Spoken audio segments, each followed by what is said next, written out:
वो हमेशा भवन को छोड़कर भिखारी होता है। क्योंकि जब हम बातचीत करते हैं तो बातचीत में भी 5 प्रकार के विवेक लगते हैं। अगर हम किसी से बातचीत करते हैं तो उसमें हमें 5 प्रकार के विवेकों का ध्यान देना चाहिए। कौन सा विवेक? पहला विवेक होता है तन विवेक। हम जिससे बात करते हैं तो हमारी बॉडी लैंग्वेज क्या है। बातचीत करते समय हमें 5 विवेकों का ध्यान देना चाहिए। और जब हम 5 विवेकों का ध्यान देते हुए जब बातचीत करते हो, बातचीत हमेशा हितकार की होती है। पहला होता है तन विवेक। हम बातचीत करते समय हमें अपनी बॉडी लैंग्वेज देखनी चाहिए कि हम जिससे बात कर रहे हैं हमारे शरीर का बॉडी लैंग्वेज क्या है। दूसरा होता है मन विवेक। मन का मतलब ये होता है कि हम जो कुछ कह रहे तो ऐसा नहीं कि हम मन में कुछ और भरे हो, मुंह से कुछ और कह रहे। हम बोल कुछ और रहे हो, करेंगे कुछ और। माने हम शब्दों से कुछ बोलते हैं, मन में हमने कुछ और विचारा है। इसलिए दूसरा मन विवेक। हम जिससे भी बात करें उसमें मन विवेक के हम जो बात कहते हैं वो यथार्थ वही बात सही है और इसके साथ हम वही करेंगे जो कर रहे हैं। ऐसा नहीं कि हम मुंह से कुछ करें और मन में कुछ भरें। इसके बाद तीसरा विवेक होता है नयन विवेक। तीसरा नयन विवेक है कि हम किसी से बात कर रहे हैं उस समय हमारे नेत्रों की दृष्टि कहां है। अगर हम सामने वाले से बात कर रहे हैं तो हमारी नेत्रों की दृष्टि कहां है, हम उसको कहां देख रहे हैं, कहां बात करते समय। तो बात करते समय तीसरा हमारा जो नयन दृष्टि है, जो तीसरा विवेक है नयन विवेक, नेत्रों का विवेक, हमें विशेष ध्यान देना चाहिए। इसके बाद चौथा आता है वसन विवेक। वसन विवेक का मतलब यह है कि हम फटे चिथे तो हम कपड़े पहने और करोड़ों की बात करें। हम किसी से जब बातचीत करते हैं तो उस समय हमें वस्त्रों का ध्यान कि हम किस प्रकार के वस्त्र पहने, किस प्रकार की बात करें। हम किसी से कहें कि ये बंगले हमारे हैं, ये मकान हमारे, ये गाड़ियां हमारी खड़ी, और पता चला कि वस्त्र फटे हैं और पैरों में चप्पल पहने, कोई विश्वास नहीं करेगा। इसलिए जो चौथा विवेक है वो है वसन विवेक। जब हम किसी से बातचीत करें तो हमें अपने वस्त्रों पर ध्यान देना चाहिए। पांचवा विवेक होता है वचन विवेक। वचन विवेक का मतलब ये होता है कि जब हम किसी से बातचीत करें तो हम किस प्रकार के शब्द बोल रहे हैं, जो हम शब्द बोल रहे हैं उसको सामने वाले को अच्छे लग रहे हैं या नहीं लग रहे।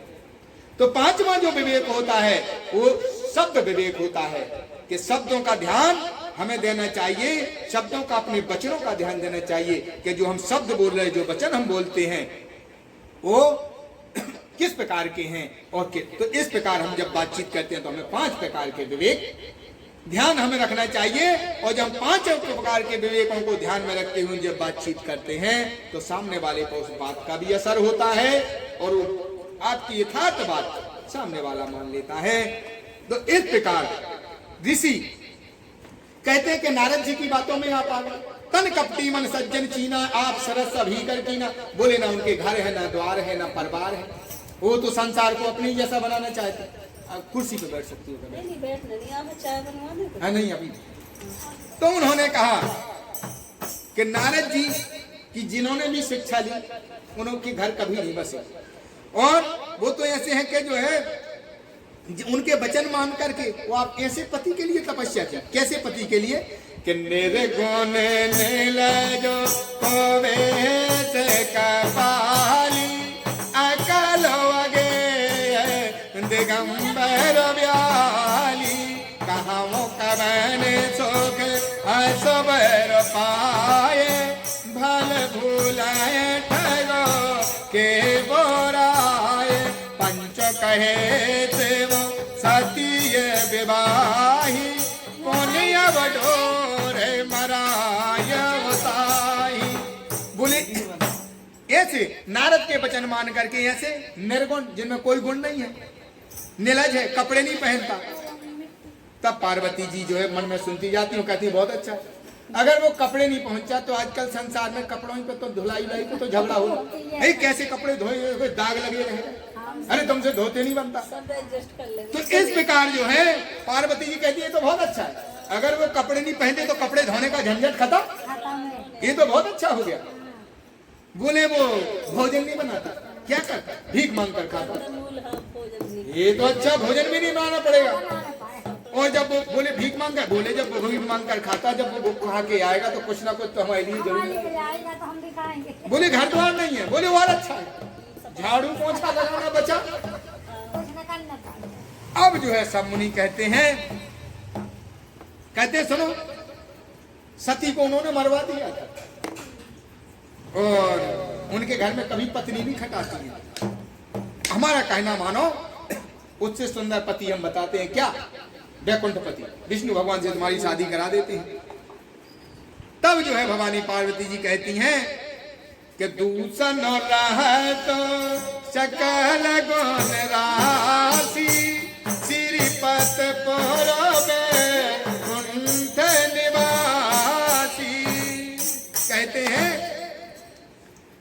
तुमने सही कहा है, लेकिन जिसका मन जो जहां रम जाता है उसको, क्योंकि प्रीत की रीत कछु नहीं जानत, लाज न कान जात न पात नहीं कुल बारो, वो लाज के कान लगे सब खारो, वो सुंदर को जान न सके यह प्रेम के गांव को पेड़ है न्यार। क्योंकि जिसका मन जहां जम जाता है, ये धनी एक दुनिया गोरख धंधा है, वो सब जग इसमें अंधा है। और जिस अंधे ने प्रभु को देखा ही नहीं, वो रूप बताना क्या जाने। और जिस दर्द में, जिस दल में पैदा हुआ नहीं, वो प्रिय पराई क्या जाने। और मीरा तो थी दीवानी मोहन की, संसार दीवाना क्या जाने। तो यहाँ पर पार्वती जी कहती हैं कि जिसका मन जिसमें रम जाता है वो अच्छा हो या बुरा हो, जिसका मन जिसमें रम जाता है वही प्रिय होता है। वो कहती हैं कि महादेव अवगुण भवन और विष्णु सकल गुण धाम, और ये ही कर मन रम जाए तई और तही सन काम। क्योंकि जिसका मन जिसमें रम जाता है उसको वही प्रिय होता है। इस प्रकार से उन्होंने थोड़ा सा कितना तो उन्होंने कहा कि अगर आप ऐसे ही करते घूमते हो, अगर आप एक दूसरे के विवाही कराते घूमते हो, तो कोते कनहु आल तो जगमाही पर कन्या अनेक जगमाही। और अगर आप ऐसे ही चाहते हो, एक दूसरे के आप विवाही कराते अगर घूमते हो, आपका अगर यही धंधा है कि आज इसका विवाह कराया कल उसका कराया, तो हे ऋषियों ऐसा करो, इस संसार में बहुत सी कन्याएं हैं और बहुत से वर हैं, जाकर किसी दूसरे का विवाह करा दो। तो कहते नहीं, हम तो अभी जो है इस साल का जो मुहूर्त है वो हम आपसे ही शुरू करना चाहते हैं। तब पार्वती ने कहा कि मेरा तो ऐसा नहीं हो सकता। क्यों? कि जन्म कोट लगो रगरो हमारी, ओ बरय सांबुनत रहो कुमारी, सजवन नारद करे उपदेशु, आप कहाँ सतो बार महेशु, मैं पापर कहाँ जगदम्बा, और तुम्हें ग्रह गवन भयवो विलंबा। यहाँ पर पार्वती कहती हैं तो ऐसा करो, इस संसार में और भी कन्याएं उनके आप विवाह करो, और मैंने तो मेरी जो है जन्म कोट लग रगर हमारी, और बरई शंभु न तरहो कारी, मैं पार्वती मैं शंकर भगवान को ही पति के रूप में प्राप्त करूंगी। बैठे में तो दिक्कत तो नहीं होगी? नहीं साहब देखो इतनी लंबी है, हम तो कर लेते हैं चाहिए तो। हाँ, नहीं आराम से ऐसे कर लेते हम। कुर्सी भी डाल के बैठ सकती। नहीं नहीं नहीं।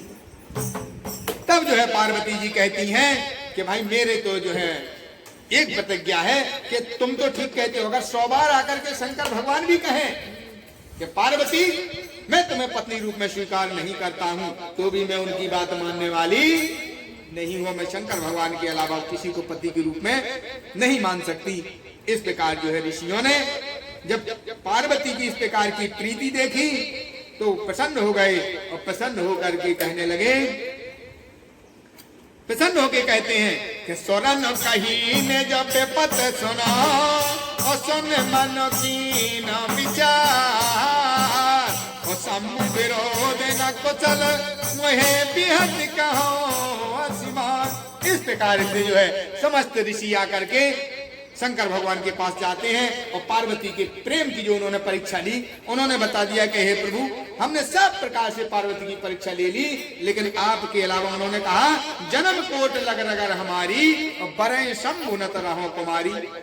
इस प्रकार से जो है उन्होंने पार्वती की प्रेम की परीक्षा सुनाई। यहाँ शंकर भगवान की समाधि लग जाती है। उसी समय तारकासुर नाम का एक राक्षस पैदा होता है। वो पैदा होता है, वो वरदान मांगता है कि जो 7 दिन का बालक होगा उससे मेरी मृत्यु होगी। समस्त देवता चिंतित हो गए कि 7 दिन का बालक जो शंकर भगवान के वीर से जो पैदा होगा वही ऐसे राक्षस को मार सकता है। और उसने मन में ठान लिया कि 7 दिन का बालक कोई किसी का मुझे नहीं मार सकता। अब यहाँ पर समस्त देवता चिंतित हो गए। जो तारकासुर नाम का जो राक्षस था वो समस्त देवताओं को सबको परेशान करने लगा। अब यहाँ पर शंकर भगवान की समाधि लग गई। तो अब जो है उन्होंने कहा कि जब शंकर भगवान का विवाह नहीं होगा और विवाह नहीं होगा, उनके पुत्र नहीं हुए, राक्षस कैसे मरेगा। समस्त देवता जुड़ करके जाकर के ब्रह्मा जी के पास जाते हैं। ब्रह्मा जी के पास जब जाते हैं तो ब्रह्मा जी कहते हैं कि शंकर भगवान समाधि पे हैं और उनकी समाधि ऐसी कोई जगाने वाला नहीं है। और अगर शंकर भगवान का विवाह कराने तो जाके कामदेव को भेजा जाए। कामदेव जाता है, अपनी सारी माया फैलाता है, लेकिन शंकर भगवान की समाधि नहीं हिलती है। उस समय जो है कई प्रकार की कलाएं यहाँ पर वो दिखाता है। और उस समय कामदेव ने अपनी इस प्रकार की कला दिखाई कि धरी न काहू धीर और सबके मन सृजन के और जे राखे रघुवीर और तेह राखे तही कालमो। इस प्रकार जब शंकर भगवान की समाधि किसी तरह से नहीं डुली, तब कामदेव ने अपना पूरा प्रकोप दिखाया और जो है 5वां बाण लेकर शंकर भगवान का प्रवेश किया। और जाकर के जैसे ही शंकर भगवान ने क्या हुआ फिर, तब शिव तीसर नयन उघारा और चित्तवत काम भय जल छारा। शंकर भगवान ने कामदेव को जला दिया। और जब जैसे ही कामदेव को जलाया तो देवता दुखी हुए और निशाचर प्रसन्न हुए। निशाचर इसलिए प्रसन्न हुए कि जब शंकर भगवान ने कामदेव को जला दिया, ये विवाह क्यों करेंगे। तो इसलिए डर पे स्वर और असर भरे सुखारी, सब प्रसन्न हुए। इसके बाद जो है समस्त देवताओं ने प्रार्थना की। प्रार्थना करने के बाद शंकर भगवान के सामने समस्त देवता पहुंचते हैं। वो कहते हैं हे प्रभु, आज तक इस कैलाश पर्वत पर देवताओं के कहने का तरीका देखो। आजकल जब हमें अपना स्वार्थ सिद्ध करना होता है तो लोग तरह तरह की बातें करते हैं। पहले पता था कि रावण के 10 सिर हैं, सबको पता था, लेकिन आज के मनुष्यों के कितने सिर हैं कोई पता नहीं लगा सकता। अगर हमारा काम अगर बनना है तो उस समय हमारा सिर, हमारा चेहरा दूसरे प्रकार। अगर हमें तुमसे कर्जा लेना है तो उस समय हमारा मनोभाव, हमारा विचार, हमारे नेत्र, हमारा चेहरा दूसरे प्रकार का होगा। अगर तुम कर्जा लेने जाते हो तो उस समय आदमी के मनोविकार अलग प्रकार के होते हैं। तो हर प्रकार से जो है मनुष्यों के चेहरे बदलते रहते हैं यहाँ पर। तो देवता अपना स्वार्थ सिद्ध करने के लिए कहते हैं कि हे प्रभु, कैलाश पर्वत तक आज तो कोई उत्सव नहीं हुआ है और हम समस्त देवता चाहते हैं कि इस पर किसी न किसी प्रकार का एक उत्सव हो। और क्या उत्सव देखना चाहते हैं?